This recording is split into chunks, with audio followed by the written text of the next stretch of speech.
একবার ভাবুন তো, যদি ৩ বছরের জন্য বিদ্যুৎ চলে যায় তাহলে পৃথিবীটা কেমন হবে। না থাকবে কোনো মোবাইল, গাড়ি, কম্পিউটার কিংবা কোনো অফিস আদালত।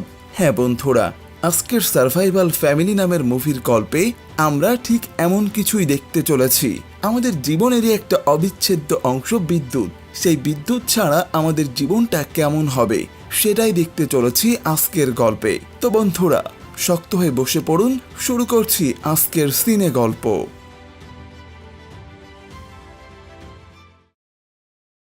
জাপানের রাজধানী টোকিও। এই শহরের সবাই নিজেদের দৈনন্দিন কাজে ব্যস্ত। এই শহরে ইয়োসি নামের এক লোক তার পরিবার নিয়ে বাস করে। তার পরিবারে মোট সদস্য সংখ্যা 4 জন। ওয়াইফ মিৎসুই আর ছেলের নাম কেনজি ও মেয়ের নাম ইউই। কেনজি আর ইউই সারাক্ষণ তাদের ফোন নিয়ে ব্যস্ত থাকে, আর তাদের বাবা এখন অফিস থেকে এসে টিভি দেখছে। মিৎসুই রান্না করছে। তাদের পরিবারের সবাইকে দেখে খুব ভালোভাবেই বোঝা যায় তারা সবাই টেকনোলজির উপর খুব বেশি ডিপেন্ডেন্ট। তাদের বিনোদনের মাধ্যমই যেন এই মোবাইল, কম্পিউটার বা টেলিভিশন। কখনোই নিজেদেরকে সময় দেওয়া বা কোথাও ঘুরতে যাওয়া এই কাজগুলো তারা করে না। তারা এক বাসায় থেকেও যেন একে অপরের থেকে অনেক বেশি আলাদা। তো যাই হোক, পরের দিন সকালবেলায় ইয়োসির ঘুম ভাঙতে একটু দেরি হয়ে যায়, কারণ আজ অ্যালার্ম ক্লকটা ঠিক সময় বাজেনি। তার এখন অফিসে যেতে হবে, কিন্তু কয়টা বাজে সেটাও সে দেখতে পারছে না, কারণ পুরো বাসায় কারেন্ট নেই। আর বর্তমান সময়ে ঘড়িগুলো কারেন্টের মাধ্যমেই চলে। এদিকে সবচেয়ে অবাক করা বিষয় হলো, কারেন্ট না থাকলে তো আইপিএস চলার কথা, কিন্তু আইপিএসও কাজ করছে না। এদিকে ইউই ঘুম থেকে উঠে তার ফোনটা হাতে নিয়ে দেখে সেটা বন্ধ হয়ে পড়ে আছে, কারণ সেটার চার্জ শেষ হয়ে গেছে। কারেন্ট না থাকার কারণে গরমে তাদের অবস্থা একেবারে নাজেহাল। ইউসি এই অবস্থা দেখে বিদ্যুৎ অফিসে ফোন করার ট্রাই করে, কিন্তু ফোন করতে গিয়ে সে ফোন করতে পারে না, কারণ সেটাও তো কারেন্টেই চলে। এরপর ছেলেমেয়েরা স্কুলের উদ্দেশ্যে বেরিয়ে পড়ে, আর তাদের বাবা অফিসের উদ্দেশ্যে। কিন্তু তারা রুম থেকে বের হয়ে লিফটের কাছে এসে দেখে সেখানে অনেক মানুষের ভিড় জমে আছে। তারা সেখানে এসে জানতে পারে শুধু তাদের অ্যাপার্টমেন্টেই নয়, বরং পুরো বিল্ডিংই এই রাত থেকে কারেন্ট নাই। এদিকে জেনারেটরও কাজ করছে না, তাই তারা এত উঁচু বিল্ডিং সিঁড়ি বেয়ে নিচে নেমে আসে। এতক্ষণে ইয়োসির অফিসে অনেক লেট হয়ে গিয়েছে। সে দ্রুত বেরিয়ে পড়ে স্টেশনে যাওয়ার উদ্দেশ্যে, কিন্তু সেখানে গিয়ে ঘটে আরেক বিপত্তি। সে দেখতে পায় সেখানে প্রচুর মানুষের ভিড়, কিন্তু কোনো ট্রেন চলছে না। খোঁজ নিয়ে জানা যায় কোনো ট্রেনই তাদের গন্তব্যস্থল থেকে আসতে পারেনি, কারণ বর্তমান প্রযুক্তিতে বিদ্যুৎ ছাড়া কোনো ট্রেন চলে না। তাই সেগুলো শহরের বিভিন্ন জায়গায় থেমে আছে। কিন্তু কি আর করার, অফিসে তো যেতেই হবে। তাই সে বাসের উদ্দেশ্যে আবার সেখান থেকে হাঁটতে শুরু করে, কিন্তু এখানে এসেও সেই একই অবস্থা দেখতে পায়। ইলেকট্রিক কিংবা সেগুলো বিদ্যুৎ ছাড়া চলছে না। তাই কোনো উপায় না পেয়ে ইয়োসিকে পায়ে হেঁটেই অফিসের দিকে যেতে হচ্ছে। এত কিছুর ভেতরে ইউই শুধু ঠিকমতো স্কুলের দিকে যাচ্ছিল, কারণ সে সাইকেলে যাতায়াত করে। সে যাওয়ার সময় হঠাৎ করেই সাইকেলটা থামিয়ে চারপাশটা দেখতে থাকে। শহরের এমন অবস্থা সে আগে কখনো দেখেনি। আশেপাশের মধ্যে কেমন একটা অস্থিরতা কাজ করছে। সবাই পায়ে হেঁটে নিজ নিজ গন্তব্যের দিকে রওনা হচ্ছে। এদিকে আবার এই মজার ঘটনা, কোটি কোটি টাকা দামের গাড়ি থাকার পরেও কিছু মানুষের নজর পড়ে ইউয়ের সাইকেলের উপর। তারা অনেক টাকা অফার করে তার কাছ থেকে সাইকেলটা নিতে চায়। তো যাই হোক, হেঁটে হেঁটে ইউসি অফিসে চলে আসে। সে ভাবে তারই হয়তো অফিসে পৌঁছাতে দেরি হয়েছে, কিন্তু না, সে অফিসের সামনে গিয়ে দেখতে পায় সবারই একই অবস্থা। এদিকে আবার অফিসের দরজা অটো সিস্টেমে খোলে। কারেন্ট না থাকায় দরজা খোলা সম্ভব হচ্ছে না, আর দরজা খুলতে না পারলে তারা অফিসে ঢুকতে পারবে না। এজন্য বাধ্য হয়ে তারা দরজাটাকে ভেঙে ফেলে, আর তারপর অফিসের ভেতরে প্রবেশ করে। তবে অফিসে ঢুকেও তেমন কোনো লাভ হয় না। কারেন্ট না থাকায় অফিসের সব কম্পিউটারগুলো বন্ধ হয়ে পড়ে আছে, আর অফিসের কাজগুলো তো কম্পিউটারই করা হয়। এদিকে আবার আইপিএসও কাজ করছে না। অন্যদিকে মিৎসুই গরমের ভেতরে বাসায় যেয়ে কাজ করতে করতে ক্লান্ত হয়ে গিয়েছে। এরপর সে ময়লা ফেলার জন্য বাইরে বের হয়ে আসলে তার প্রতিবেশীদের সাথে তার দেখা হয়। তাদের সাথে কথা বলেও কোনোভাবে জানা যায় না আসলে কেন রাত থেকে কারেন্ট নাই। তবে তারা সবাই আজকে রাত নিয়ে খুব বেশি চিন্তিত। তাই তারা সবাই মিলে মোমবাতি কেনার জন্য যায়। অন্তত রাতটুকুর জন্য তো আলোর ব্যবস্থা করতে হবে। মিৎসুইও কিছু মোমবাতি কিনে নিতে চায়। দোকানে যেয়ে সে জানতে পারে চার্জার লাইট বা ব্যাটারি আগেই বিক্রি হয়ে গিয়েছে, শুধুমাত্র অল্প কিছু মোমবাতি অবশিষ্ট রয়েছে। তাই মিৎসুই সেই মোমবাতিগুলো কিনে নেয়। এদিকে ইয়োসির অফিসের অবস্থাও ভালো না। তারা কেউ কাজ করতে পারছে না। বিদ্যুৎ ছাড়া কোনো ইলেকট্রনিক ডিভাইস কাজ করবে না, এটাই স্বাভাবিক। তাই সবাই কাজ ছাড়াই উদাস মনে বসে আছে। এদিকে এটাকে এখন আর কোনো স্বাভাবিক বিদ্যুৎ বিভ্রাট মনে হচ্ছে না। বিদ্যুৎ অফিস থেকেও এখনো কিছুই জানানো হয়নি। সবার মনে একটাই প্রশ্ন, আইপিএস জেনারেটর কেন কাজ করছে না? তবে সবাই খুবই আশাবাদী যে রাতের মধ্যেই সবকিছু আবার স্বাভাবিক হয়ে যাবে। অফিসের পুরো কাজ যেহেতু কম্পিউটারে করা লাগে, তাই অফিসের বস আজকের দিনের জন্য অফিস ছুটি দিয়ে দেয়। এদিকে অফিস থেকে বের হয়ে ইওসি দেখতে পায় রাস্তায় কোনো যানবাহন নেই। এভাবে আর কত দূরই বা হাঁটা যায়? তাই সে একটা সাইকেল কেনার সিদ্ধান্ত নেয়। কিন্তু সাইকেলের দোকানে গিয়ে সে দেখতে পায় সাইকেলের দাম একেবারে আকাশচুম্বী। এখন একটা সাইকেলের যে দাম, সেই দামে আগে 3টা সাইকেল কেনা যেত। কিন্তু এখন যে পরিস্থিতি, তাকে বাধ্য হয়েই ইওসির বেশি দাম দিয়ে সাইকেলটা কিনতে হয়। দেখতে দেখতে রাত নেমে আসে, কিন্তু তখনও কারেন্ট আসেনি। ইওসিরা সব রুমে মোমবাতি জ্বালিয়ে দেয়, আর মোমবাতির আলোতেই তারা রাতের খাবারটা সেরে নেয়। টয়লেটে ফ্লাশ হচ্ছে না, ট্যাপে পানি নেই। এমন পরিস্থিতি থাকলে কাল তাদের পানি কিনে আনতে হবে। সবাই যার যার রুমে বসে আছে, কারণ করার মতো তেমন কিছুই নেই। আকাশে পূর্ণিমার চাঁদ উঠেছে। তারা সবাই বেলকনিতে দাঁড়িয়ে চাঁদ দেখে আর একে অপরের সাথে গল্প করে। এমন সময় তারা আগে কখনো কাটায়নি। এভাবেই কারেন্ট ছাড়া 2 দিন পার হয়ে যায়। আজ 3য় দিন। কারেন্ট না থাকায় অ্যাপার্টমেন্টের অবস্থা একদমই খারাপ। ওয়াশিং মেশিন বন্ধ, ক্লিনারও বন্ধ। শুধুমাত্র 3 দিন কারেন্ট না থাকায় তাদের লাইফস্টাইল একেবারে চেঞ্জ হয়ে গিয়েছে। স্কুলগুলোতেও ঠিকমতো পড়াশোনা হচ্ছে না। অনেকের বাসা দূরে হওয়ার কারণে তারা স্কুলে আসা বন্ধ করে দিয়েছে। এদিকে অফিসে জানিয়ে দেওয়া হয় যতদিন পর্যন্ত কারেন্ট না আসছে ততদিন পর্যন্ত অফিস বন্ধ থাকবে। ইওসি একটা বেসরকারি অফিসে জব করে, তাই সে তার বসকে জিজ্ঞাসা করে, অফিসে না আসলেও কি আমরা আমাদের স্যালারিটা পাবো? তখন তাদের বস তাকে বলে, যেহেতু অফিস এখন একদম অচল হয়ে পড়ে আছে, সেহেতু এই মুহূর্তে তাদের পক্ষে সম্ভব না সবার স্যালারি দেওয়া। এইসব শুনে ইওসি অনেক চিন্তায় পড়ে যায়। সে বুঝতে পারছে না সামনে আরো কি বিপদ তার জন্য অপেক্ষা করছে। এদিকে অফিস থেকে ফেরার সময় ইওসি দেখে তার বস তার পরিবার নিয়ে কোথাও একটা যাচ্ছে।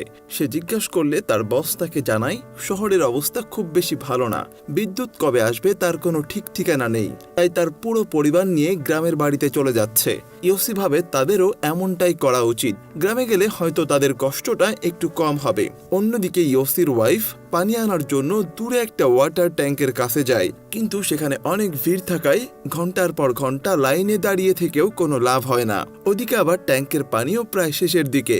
কারেন্ট না থাকায় ক্রেডিট কার্ড কাজ করছে না, তাই ইওসি ব্যাংক থেকে টাকা তোলার জন্য দ্রুত চলে আসে। কিন্তু ব্যাংকে এসে দেখতে পাই সেখানে প্রচুর মানুষের ভিড়। লাইনে দাঁড়াতে গিয়ে তো সে মানুষের ধাক্কায় একেবারে আহত হয়ে যায়।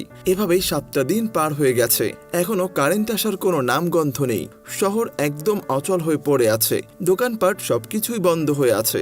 সবাই বিদ্যুৎ অফিসে গিয়ে খোঁজ নিয়ে জানতে পারে জাতীয় গ্রিড সহ সব গ্রিডেই কি যেন একটা সমস্যা হয়েছে। কোনো উপায়ে বিদ্যুৎ উৎপাদন করা যাচ্ছে না। তবে গবেষক দল বিষয়টা নিয়ে কাজ চালিয়ে যাচ্ছে। আশা করা যায় কিছুদিনের মধ্যেই হয়তো সবকিছু ঠিক হয়ে যাবে। কিন্তু এভাবে শহরে আর কতদিন পড়ে থাকা যায়? তাই তারা সবাই মিলে সিদ্ধান্ত নেয় তারা যার যার গ্রামের বাড়িতে চলে যাবে। এদিকে আবার অ্যাপার্টমেন্টের একজন মহিলা মারা গিয়েছে। তার অনেক বয়স হয়েছিল, তাই সে এত গরম আর বাথরুমের কষ্ট সহ্য করতে না পেরে মারা গিয়েছে। সবকিছু দেখে ইওসিরাও সিদ্ধান্ত নেয় যে তারা গ্রামের বাড়িতেই চলে যাবে। গ্রামের বাড়িতে শুধুমাত্র ইওসির বাবা থাকে। তারা প্রায় 7 বছর পর গ্রামের বাড়িতে যাচ্ছে। খুব ভোরে তারা গ্রামের বাড়ির উদ্দেশ্যে রওনা হয়। তারা সবাই সাইকেলে করে যাত্রা শুরু করে। এদিকে তাদের পানি কেনার প্রয়োজন ছিল, কিন্তু রাস্তায় তারা দেখতে পায় সবকিছুরই দাম অনেক বেশি। সবাই সময়ের সুযোগ নিয়ে সবকিছু বেশি দামে বিক্রি করছে। 1 বোতল পানির দাম এখন 300 টাকার মতো। এরপর তারা একটা দোকানে আসে। সেখান থেকে তারা কিছু পানির বোতল আর খাবার কেনে, আর সেগুলো খাওয়ার পর সেখানে বসে বিশ্রাম নেয়। এরপর তারা আবারও গ্রামের উদ্দেশ্যে বেরিয়ে পড়ে। তাদেরকে আগে একটা এয়ারপোর্টে যেতে হবে, কিন্তু এয়ারপোর্টে এসে তারা দেখতে পায় সেখানকার গেট লক করা। প্রচুর মানুষের ভিড় জমে গেছে সেখানে। ইওসিরা সেখানে এসে জানতে পারে তাদের সবার ফ্লাইট বাতিল করে দেওয়া হয়েছে। প্যাসেঞ্জাররা ততক্ষণে অনেক ক্ষিপ্ত হয়ে গিয়েছে, কারণ টিকিট কেনার আগেও তাদেরকে এমন কিছুই বলা হয়নি যে তাদের ফ্লাইট বন্ধ হয়ে যেতে পারে। এদিকে সেখানে থাকা গার্ডরা তাদেরকে জানায় বিদ্যুৎ না থাকার কারণে এই সিদ্ধান্ত নেওয়া হয়েছে। তাদের কাছে যে জ্বালানিটুকু আছে সেগুলো ভবিষ্যতের জন্য সংরক্ষণ করা হচ্ছে, তাই সেখানে থেকে আর কোনো লাভ নেই। এই জন্য ইওসিরা একটা হোটেলে যায়। আজকের রাতটা তাদের এখানেই কাটাতে হবে। কিন্তু এখানে এসেও তারা দেখতে পায় হোটেলের মালিকরাও সুযোগের অপব্যবহার করছে। সেখানে মাত্র 1 রাত থাকার জন্য অনেক বেশি টাকা নেওয়া হচ্ছে, কিন্তু যেহেতু কোনো উপায় নেই তাই ওই বেশি দামে তারা রাতটা সেখানেই থেকে যায়। তারা খাবার সময় সবাই মিলে আলোচনা করে যে তারা আসলে কি করবে, তারা কি শহরে থেকে যাবে নাকি গ্রামে চলে যাবে। কিন্তু শহরের জীবন তাদের জন্য দুর্বিষহ হয়ে উঠেছে। খাবারের দাম আকাশচুম্বী, আর তাদের কাছে যা যা আছে তা তো একটা সময় শেষ হয়ে যাবে। তখন তারা কি করবে? পরে সবকিছু চিন্তা করে তারা সিদ্ধান্ত নেয় তারা গ্রামেই চলে যাবে। কিন্তু সমস্যা হলো প্লেনে তো তারা যেতে পারছে না, তাহলে তাদের একমাত্র উপায় হলো সাইকেলে করে যাওয়া। কিন্তু তাতে তাদের বেশ কয়েকদিন লেগে যাবে। তবুও তারা সাইকেলে করে গ্রামে যাওয়ার সিদ্ধান্ত নেয়। পরের দিন সকালবেলা ইউই আর কেনজি একটা দোকানে গিয়ে ম্যাপ নিয়ে নেয়।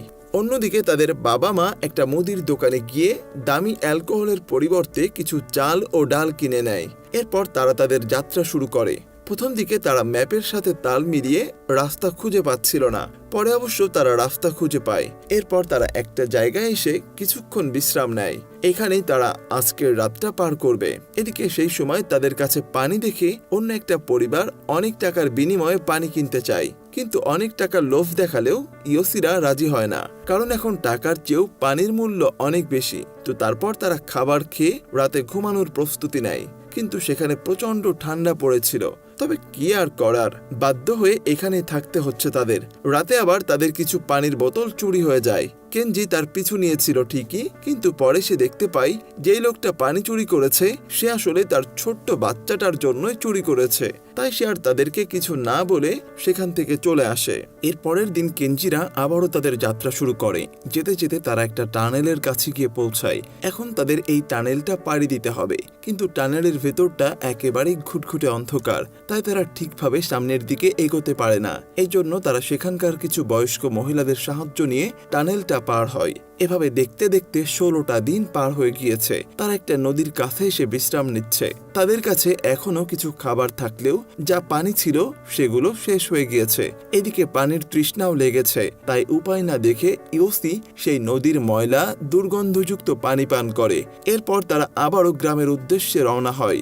যেতে যেতে একটা সময় হঠাৎ করে মুষলধারে বৃষ্টি শুরু হয়। বৃষ্টির সাথে সাথে হালকা ঝোড়ো বাতাসও বইছিল, তাই তারা রাস্তার পাশে তাদের সাইকেলগুলোকে পার্ক করে একটা ব্রিজের নিচে এসে আশ্রয় নেয়। সেদিন অনেক বৃষ্টি হয়, ফলে তাদের সাইকেলগুলোর অনেক ক্ষতি হয়। বৃষ্টি শেষ হলে তারা দেখতে পায় তাদের বেশিরভাগ জিনিসই নষ্ট হয়ে গিয়েছে। এমনকি একটা সাইকেল পুরোপুরি অকেজো হয়ে পড়ে, কাপড় চোপড়ে কাদা লেগে গেছে, আর যে খাবারগুলো ছিল সেগুলো নষ্ট হয়ে গেছে। এদিকে আবার ইয়োসি অসুস্থ হয়ে গেছে। সেদিন সেই নদীর ময়লা পানি খাওয়ার কারণে তার পেটে সমস্যা হয়েছে। এজন্য ইয়োই আর তার ভাই কেনজি একটা সুপার শপে যায় কিছু ঔষধ আর মোমবাতি সহ নিত্য প্রয়োজনীয় কিছু জিনিস কেনার জন্য। কিন্তু সেখানে গিয়ে তারা খাবারের জন্য তেমন কিছু না পেয়ে শেষমেশ তারা বিড়ালের খাবার নিতে বাধ্য হয়। অন্তত এটা দিয়ে তারা তাদের ক্ষুধা মেটাতে পারবে। আর পানির বিকল্প হিসেবে তারা সেখানে পায় ব্যাটারি বিশুদ্ধকরণ পানীয়। পানিটা খাওয়া গেলেও এটার স্বাদ খুবই বিশ্রী। এইসব কিছু নিয়ে তারা তাদের বাবা মায়ের কাছে ফিরে আসে। সেই বিড়ালের খাবার তো তারা ঠিকমতো খেতেই পারছিল না। এদিকে একটা সাইকেল অকেজো অবস্থায় পড়ে আছে দেখে কেনজি তার ফোনের ব্যাকপার্ট কেটে সাইকেলটা ঠিক করে নেয়। এরপর আবারও যাত্রা শুরু করে। সেই ব্যাটারি বিশুদ্ধকরণ পানি আর বিড়ালের খাবার খেয়ে তারা আরও একটা সপ্তাহ পার করে দিয়েছে। আজ তাদের এই যুদ্ধের 22তম দিন। যাওয়ার সময় তাদের এক পরিবারের সাথে পরিচয় হয়। এই পরিবারের সবাই আবার আয়ুর্বেদের বেশ ভালো ব্যবহার জানে। পরিবারের একজন তাদেরকে বলে বন জঙ্গলে এমন কিছু গাছ আছে যেগুলো সিদ্ধ করে খাওয়া যায়, সেই সাথে ওই গাছপালার পুষ্টিগুণও রয়েছে। এই পরিবারের কাছ থেকে কেনজিরা অনেক কিছু শিখে নেয়। এই যেমন পানি কিভাবে ফিল্টার করতে হয়, কিভাবে অনেক দিন পর্যন্ত খাবার সংরক্ষণ করা যায়, এই সব কিছু। এরপর তারা আবারও তাদের গন্তব্যের উদ্দেশ্যে বেরিয়ে পড়ে। এভাবে আরো অনেকটা দিন কেটে যায়। 43তম দিনে তারা একটা বাজারের কাছাকাছি চলে আসে। সেখানে গিয়ে তারা দেখতে পায় ভালো খাবারের ব্যবস্থা রয়েছে। নদীর বিভিন্ন প্রজাতির মাছ সেখানে রান্না করা হয়েছে। এটা দেখে কেনজিরা খুবই আনন্দের সাথে লাইনে দাঁড়িয়ে যায়। কিন্তু সময় খারাপ গেলে সব দিক দিয়ে যায়। তাদের সময় আসতে আসতে সব খাবার শেষ হয়ে যায়। ইয়োসি দোকানদারকে অনেক অনুরোধ করে তাদের জন্য মাছ রান্না করতে, এমনকি তার পা পর্যন্ত ধরে। কিন্তু আজকের জন্য যত মাছ আনা হয়েছিল সেগুলো সব শেষ হয়ে গিয়েছে, তাই দোকানদারেরও কিছুই করার নেই। এভাবে কোনো রকমে পার হয়ে যায় 67তম দিন। এই মুহূর্তে তাদের একটু ভালো খাবারের প্রয়োজন, তাই তারা একটা ক্ষেতের কাছে আসে। তারা ক্ষুধার জ্বালায় এতটাই কাতর হয়ে গিয়েছে যে সেখানে থাকা পোকামাকড় খাওয়ার সিদ্ধান্ত নেয়। ঠিক তখনই হঠাৎ করে ইয়োসি দেখতে পায় সেখানে একটা শূকর রয়েছে। তারা সবাই মিলে সেটাকে ধরার চেষ্টা করে। অনেক চেষ্টার পরে ইয়োসি সেই শূকরটাকে মেরে ফেলতে সক্ষম হয়, কিন্তু তারা সেটাকে মারতে পারলেও সেটার মাংস বের করতে পারছিল না। তখন সেখানে একজন বৃদ্ধ লোক আসে আর তিনি তাদেরকে ওটাকে কাটতে সাহায্য করে, কিন্তু তার বিনিময়ে তাকে কিছু মাংস দিতে হবে।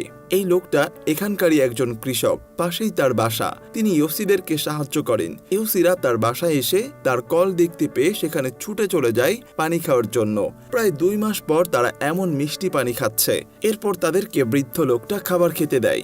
এতদিন পর ভালো ভালো খাবার খেতে পেরে তারা খুবই খুশি হয়। ইউই তো খেতে গিয়ে কেঁদেই ফেলে। তারা অনেক তৃপ্তি নিয়ে খাবারগুলো খায়।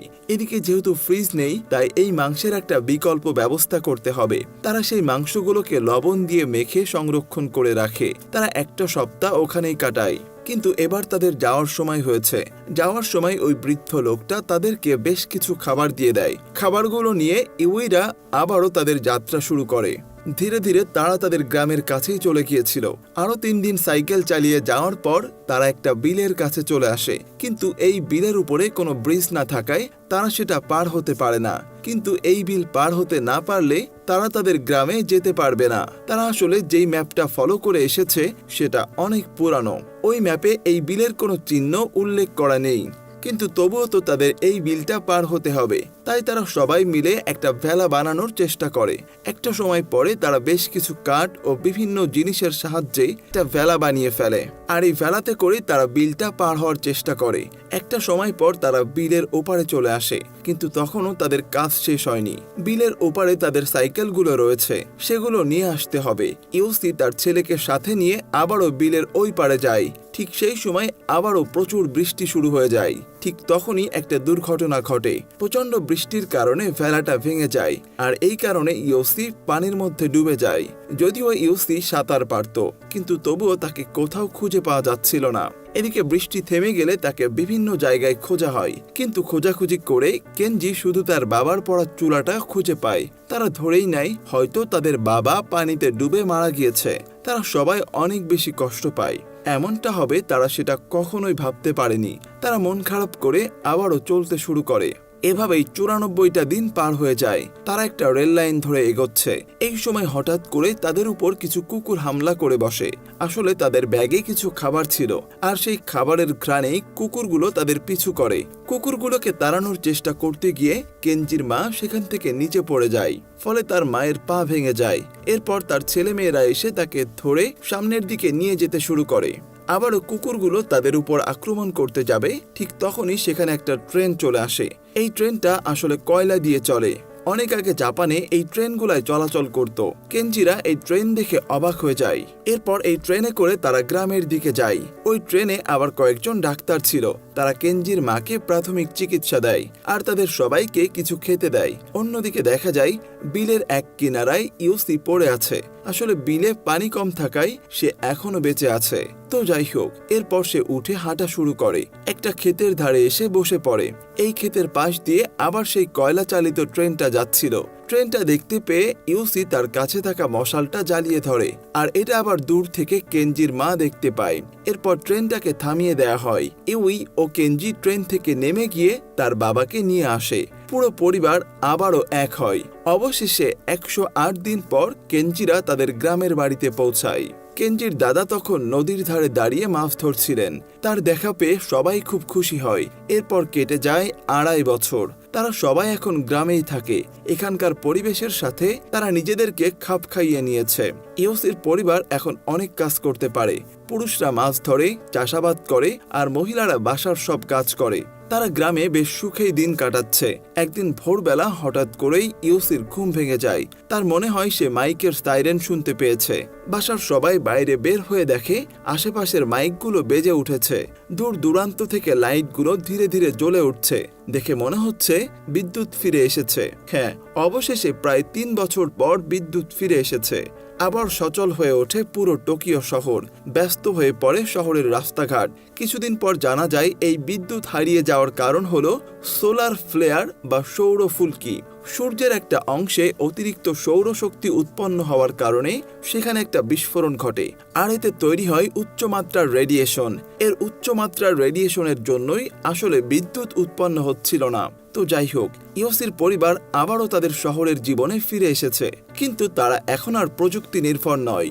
সবকিছু তারা তাদের প্রয়োজন অনুযায়ী ব্যবহার করে। পরিবারের সবাই এখন আগের চেয়ে অনেক বেশি কর্মঠ এবং প্রাণবন্ত, আর তারা এখন নিজেদেরকে অনেক বেশি ভালোবাসে আর সময় দেয়। এখন আর তারা প্রযুক্তির মধ্য দিয়ে নিজেদেরকে বিলিয়ে না দিয়ে আপনজনদের সময় দেওয়ার গুরুত্ব বুঝতে পারে। তারা বুঝতে পারে মেশিন জীবনের একটা অংশ হলেও এটা জীবনের সম্পূর্ণ একটা অংশ কখনোই হতে পারে না।